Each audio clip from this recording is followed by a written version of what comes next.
first one, like I mentioned, was Bill Van Pelt, and actually he only edited one copy because he knew. I think he put it together, the inserts, the writing, and all that, but he had it printed, professionally printed. Oh yeah. On a very, very glossy type of paper, and it cost something like $380 or something to print one edition of that newsletter. And here we only had $2,000 in the treasury. We say, wow, I said, a couple more newsletters and we'll be broke. So that's the only one he did. And then another fella that lived on Wardwell Avenue, halfway down the block from the school towards the forest, he was the other extreme. He went to the other extreme because he wrote a newsletter that I don't know, and nobody can yet figure out how he was able to do it. He was able to call people, approach people, and talk to people, or whatever else. And in that newsletter, he had everything in there, from cooking recipes to stories about Beatles to every baby that was born, and who was getting married, and who was going out with who, and social news of every kind. Wow. It's amazing. And I remember when Regina Pillow saw the copy of his, he did about 3 newsletters, and saw the detail of all these little social things that he couldn't believe how he was able to gather all that up and put all that material. And his newsletters are about 2 pages front and back, and also on the tall sheet there. So, but after about 3 years, and then he seemed to thrive on that. Oh, he got into trouble one time because he had an article, he put an article in there, and we didn't really have a person to oversee what he was doing. He just did the newsletters on his own, and that was it. And we all trusted that he would come out with a newsletter, because we were amateurs ourselves, trying to struggle with our own little assignments. So we didn't really supervise. So he put in articles in there on how to sue doctors if he felt they were doing malpractice. A little radical, huh?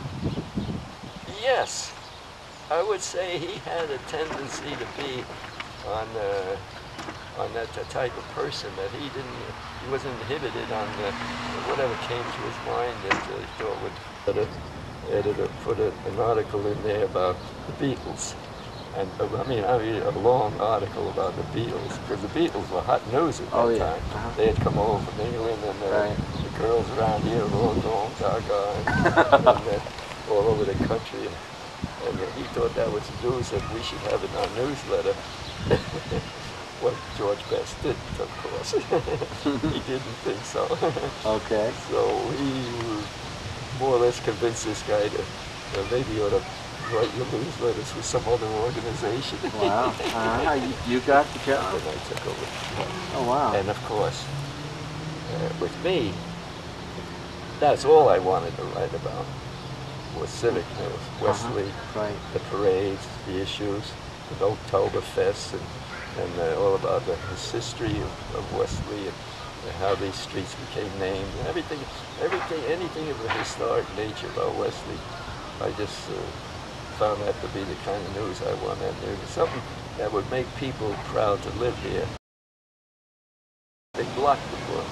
When they built Rickles down here in Forest Avenue, remember Rickles? Yes. Down there, they sealed off the brook. Before that. And when they had rainfalls, Woolly Avenue, the water on Woolly Avenue was like a lake. It's as high as this table in the street. You needed a rowboat to get down. And those poor people down there for a number of years, they used to have to put up walls down there. And they had these driveways going down and things like that. Terrible problems down there. So we had a long fight with the community board and the city to build that sanitary sewer down there. Not sanitary, but stormwater sewer on Woolly Avenue. And boy, that was a godsend when that came. And they put all the drains, associated drains in there. They cleaned up that whole How far around did that affect? Did that come up as far as Bidwell here? What did? The overflow of water from that, or did it just from affect the blockage before the yeah. the stormwater sewer was built? Right. No, it settled on Woolly Avenue because Woolly Avenue is at the end of the street. When Lake Johannes, we have no storm sewers here. Really? No, Lake Johannes has no storm sewers. Oh. Our storm sewers are the street. When it rains, that water comes down in torrents down that street and empties into the storm drains. Which is down at Woolly Avenue. Since when they built that stormwater sewer, they put drains, and then that water all went to drain. But before that, it just stood in the street. Had no place to go. It was blocked. Wow. Yeah, even to this day, there's no stormwater sewers in this area here. Oh, I didn't know. You know, through the years, you wrote a lot of articles about issues, but you also did quite a number of autobiographies. Oh yes, lots of them. Any of them stick out in your mind? Biographies, autobiographies. Okay. I interviewed all the people about them. Yeah, Mr. Sorensen, you know Mr. Sorensen? Okay. He was one of the last ones I wrote about. He only died a few years ago. And Mr. Miller in the corner over here was an assistant principal. Sharkoff, Graves, Dysart, all these people have all their, Mike Morrell, have all these biographies. And Evelyn's brother, he wrote something about Westerleigh and going to school and all this type of thing. And so many. Yes, I would say there must be maybe 45 biographies I wrote of residents of Westerleigh. The greatest was the ones that dated back. A lot of these people are people who might not ever have a biography written about them. Even though they have a biography about them while they were alive. Right. Now, if they're dead, of course, and that's something, I don't know how you take that, but these people are all alive and active and living here when I wrote about them. So if they had found anything objectionable about the biography that I wrote, they could come down and burn my house down.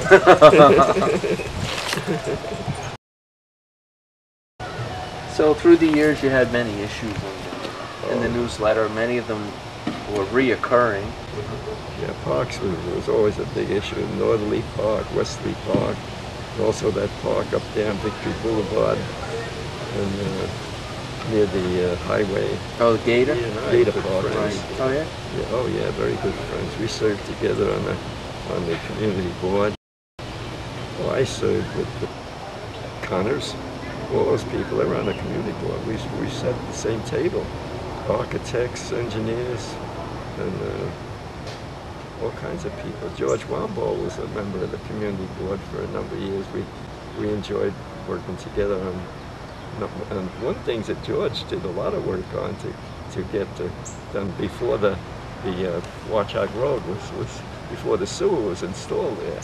Before the sewer, the storm sewer was installed on Watchog Road that tied into Woolly Avenue. So they built Woolly Avenue up to Watchog Road, and that was the project. And then 5-6 years later, they built the storm sewer up Watchog Road to Myers Corner. Well, before that, even before the Woolly Avenue, when we first came here, Watchog Road had no sidewalks. People who had to walk in the street. And every so often, you might be able to find a little patch of grass on one side, you get off the street and walk in there, and on the other side, you cross over more, zigzag now. But George, that issue came up at the community board about the danger to school children walking the PS 30 on the streets of Watchog Road, though it was never an accident or anything. It wasn't a really convincing argument, but nevertheless, he was able to get temporary sidewalks patched in there. It was like NASCAR was a big issue. Oh God, yeah, that was big, and that was our pride when we were able to defeat that. Because I took real issue with that, and I wrote thoroughly a number of articles, and convincing articles against that. And the society, of course, was opposed to that entirely. I mean, we took an active part in opposing that all over Staten Island with the other civic organizations. And boy, I was so pleased to see that thing defeated. All right. Another thing that you were active in was the graffiti removal. I took a real interest in graffiti removal. I thought graffiti was the most hideous thing that you could have in a neighborhood like ours, with all these lovely homes and beautiful trees. You know, there's a beautiful community, and to see all this ugly graffiti popping out here and everywhere. I took initiative to have it removed, and I did it myself, basically. I did practically from the car, and I would have found that there was graffiti a certain place. I had a bicycle, and I had a paint, a place that I could put paint on the back of the bike with my brushes. Go up there, and in about 10 minutes, remove all the graffiti and come back here, and I'd be home in about half an hour. That was so simple. You did it in the daylight? In the morning, yes. In the morning. Mostly in the morning. Right. We were so surprised when they ever came across me taking graffitis. Like, first they thought I was putting it on in a number of cases. They come over, yeah, they really. I said, what are you doing there? I said, I'm removing the graffiti. Oh, there they go. To all the way down to past the overpass on Watch Out Grove. Because how many times I took graffiti off underneath that underpass at Watch Out Road down here, underneath that underpass. All the way down there? Yeah, wow. Did all that. I wouldn't trample on anybody's property. I'd only work from the sidewalk. Okay. And I would see graffiti, even on like a garage door or something like that. I must have had about 25 different color paints down there. And I would know ahead of time what paint to. And sometimes they didn't really match too well, but I didn't care. All I cared was to get the graffiti on the banks, all along Bigby Boulevard up there, and on the corner of Myers Corners up there.